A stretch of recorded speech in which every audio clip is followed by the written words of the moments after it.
As we've heard, world growth is recovering, and there's evidence of this on the shop floor.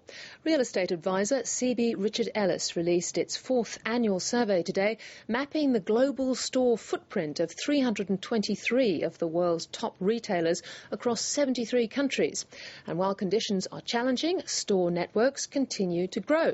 Well, joining me to discuss the findings is Kevin Stanley, Head of Research for Australia and New Zealand at CB Richard Ellis. Kevin, welcome to the programme. Thank you. Now, Australia has slipped 2 places this year in your survey. It's not the hottest property for expansion of global brands, is it? Well, it's not at the top of the list. No, we're roughly in the middle ground of a list of 73 countries. It's not as though, interestingly, that we haven't grown. What we've found is that other countries in the world have grown more than Australia in terms of their presence of global retailers.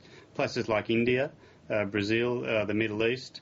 So retailers have been spreading into these areas where they see a lot of economic growth potential.